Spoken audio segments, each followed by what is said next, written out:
so I could read my Bible in the privacy of my own office, listening to Christian worship music every day. One day my boss came in, knocked on the door and looked in, and she just stared at me kind of puzzled. She said, "Steve, what are you doing?" She seen my Bible. I said, "I'm having breakfast." This is my breakfast.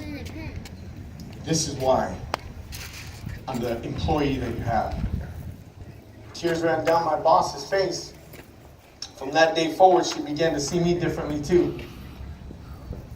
God has continued to make a way for me and have favor. I volunteer with a group called the United Players in San Francisco, and they're really reaching out to the homeless. They're really reaching out to the disenfranchised.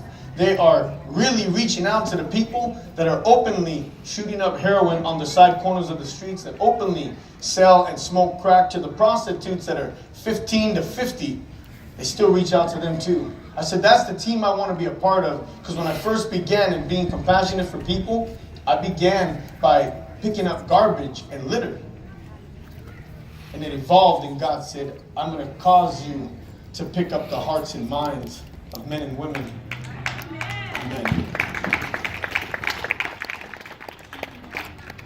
One of the great privileges I think I've learned in my life is that to struggle and strive for a better day, it's not a struggle. It's a privilege in and of itself. Not everybody has a job. Not everybody really has a desire to go to college or go to school. Today I hold 2 jobs. I work for the Department of Public Works in San Francisco. That's my second job. I was recruited by a man who happened to be my mentor when we were in Solano State Prison, and he was a boss. He seen me running to and from an appointment, and he said, "Steve, come here. I want to talk to you." I went over there and said, "What's going on, brother?" Kind of looking at my watch like, "Brother, makes sense, man. Come on, makes sense." And he said, "I'm going to hire you for this job." I said, "Okay." He said, "We're going to put money in your pocket. It's part-time. It's probably about $1,000 to $1,500 a month, but you're the guy that I want." He didn't interview anybody else. "I know this guy from prison." He said, "No, you're the guy that I want. I need somebody who can connect with the people and elicit a positive response from the people." I had that job within 19 days. Without God, I couldn't have done any of it. I would have gotten out of prison. I wouldn't have had an exit plan. I wouldn't have had an exit strategy. When I was in prison, I probably would have been overwhelmed by fear and would have joined a gang to find safety in the numbers. Because there's safety in the numbers. And God was showing me early on. See, when God talks to me, He talks like a commanding officer in the Marine Corps, because I'm a Marine veteran myself. And God would tell me, "You will not walk among them. You're going to walk with me, or you will not stand beside me." And He spoke to me very clearly. "You're going to walk with me. I'm going to walk with you." And I'd find myself at times feeling like a 4 or a 5-year-old child holding God's hand, walking with Him. "Where are we going today? Don't worry where we're going today. Trust where I'm leading you to." Since I've been out of prison, to get to and from my job, I walk past a street called Leavenworth. People are regularly mugged and murdered right there. God is saying, you're going to walk and be the light among these people. So one day I thought I was just going to take a walk after work. I was not intentionally walking that way. I was attempting to go a much smoother path. And God said, "I want you to turn left." I was tempted. "Father, are you sure?" I went left. I had forgotten that I stuffed a whole bunch of "God bless you" and "Jesus and me loves you" bookmarkers in the pocket of my jacket that were there before I even had my job. And I walked down the street and I hugged people that were so filthy they smelled worse than a dumpster. And I didn't make them feel like you're not welcome. In fact, you're welcome. I know Jesus would openly hug you. He wouldn't care what you smelled like had you not bathed in months. And why should I? Today, living above the influence means there may be some things that I want to do and feel like doing.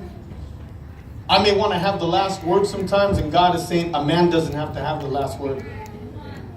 Those are things that God has shown me. A man does not have to do that. But what does he have to do, Father? He has to walk after me. I want you to know that it has not been easy. And if it was easy, then everybody would do it. I believe God has each and every one of us with very tailored struggles. Not just addictions, but real struggles, presumptuous sins, and secret faults that I still work with.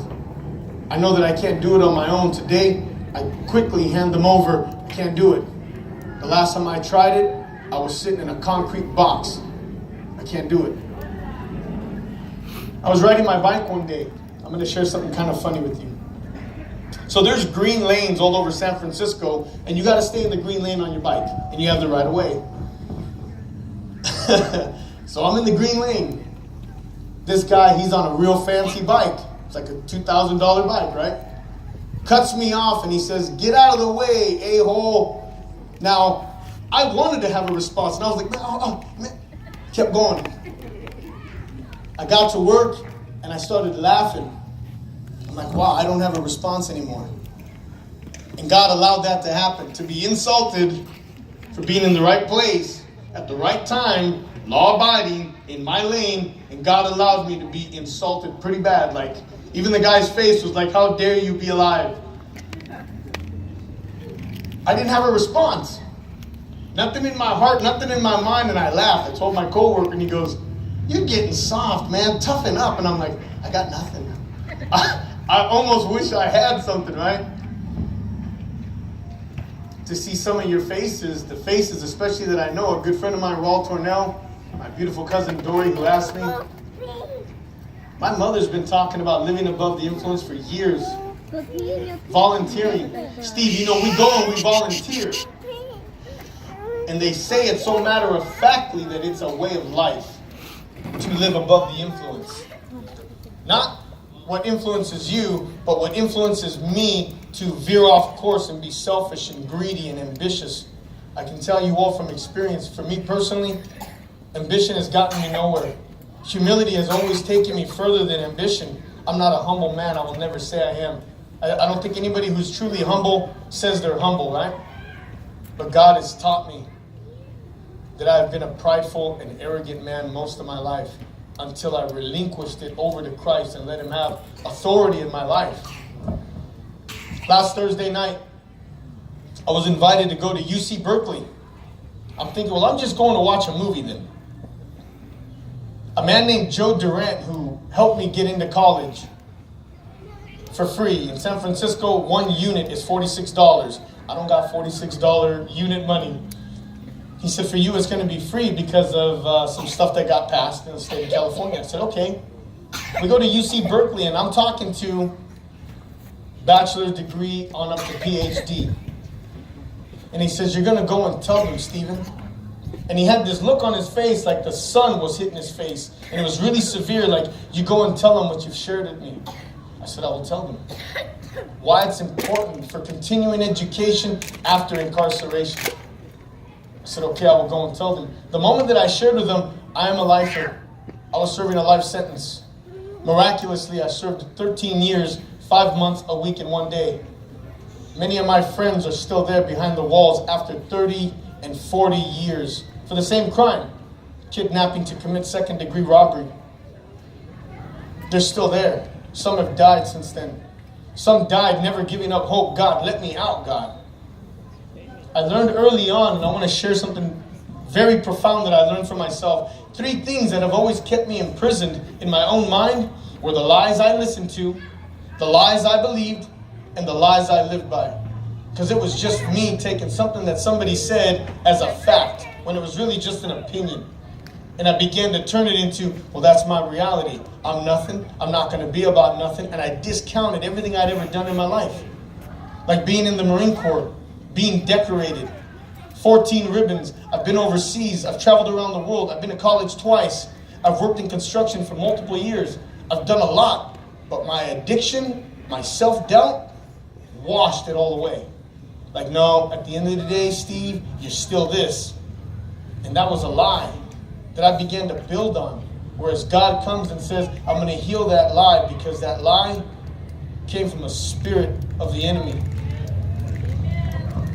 Today to be here with you guys, all of you guys, to see my beloved aunt and uncle Steve and Dory here. They're from Chico. I lived with them. My Uncle Steve gave me multiple opportunities. Gave me a bedroom in his own house. A big bed with a huge 6-dresser drawer. Stephen, it's all yours. And I forsook it. I forsook it. Stephen, this is all you. My mother gave me a room in her own home when I was doing bad. This is all yours. I forsook it. I don't blame anybody. I'm grateful for every opportunity. My family reached out to me and said, I'm going to help you, man. Let me help you. And my addiction would not allow me to be helped by anybody.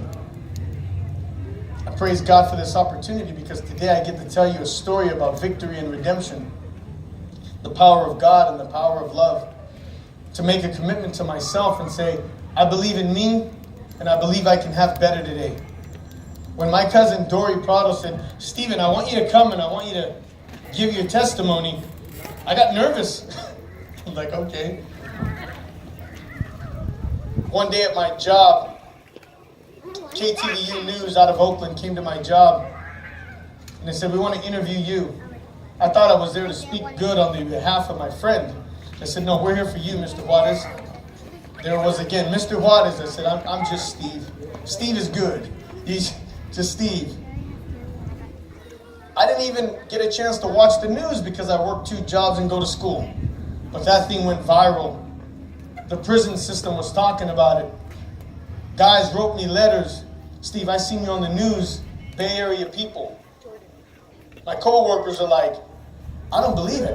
I said, I've been in prison. No. I look at you and I can't believe you were ever in prison. I can't believe you were ever a criminal. Again, that's the power of God. Today I'm the son my mother deserves.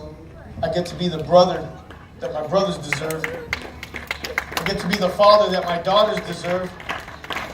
I get to be the grandpa that my grandson Marky deserves. I couldn't have done none of it. I use this analogy about living above the influence. I'm going to gift you with this. Kind of like a battleship. I was in the water, but the water never got inside of me, not one time. And there were great oppression attempting to bring water into this vessel. And God wasn't saying, I'm going to do it for you. God was saying, I have enabled you to do it. And I want you to demonstrate what I have enabled you to do. And I want you to be tougher than their fear tactics. I wasn't ashamed to tell God, I'm terrified, I'm scared. I don't want something to happen to me. Something happened to me. I was ostracized by the Mexican community, my own people. Because brother Steve isn't a gangbanger. He's not a gang member. But I'll share this with you too. Some of those guys, the toughest ones, were the ones that came secretly to me and would throw a tiny note into my cell and say, can you please pray for my mom? She's going into surgery, brother. Some of them who didn't know my name knew that I was brother. Can you please pray for my wife and kids? We're going through turmoil right now. I never turned them away. Though openly on the prison yard, they treated me like an enemy, and secretly they'd give me the nod. Like I'm the guy that left the note. Okay, no problem. I knew deep down inside, I want to fish them all. I don't want to build a wall against them. I'm going to fish them all. I'm going to try to take them all to church. I'm going to try to get them into school. I'm going to try to get them into college. I'm going to try to get them into everything that I've been a part of. Some of them I try to pull into the drug and alcohol program. Some made it, some didn't. To me, that's the definition of living above the influence. Because oftentimes, the influence is a fear-filled one. Hey, if you don't do this, this could happen. And for me, I'd rather serve God regardless of what comes my way. I want to thank you guys for this opportunity to be here with you, to see my family, and to be part of living above the influence. And I will continue to be a part of this and volunteer and do whatever I can to encourage anybody and everybody. It is possible for everybody. It may not be easy, but it is possible. And I'm proof of that miracle. Thank you, and God bless you all. Stevie. Thank you very much. Appreciate you. Thank you. Man,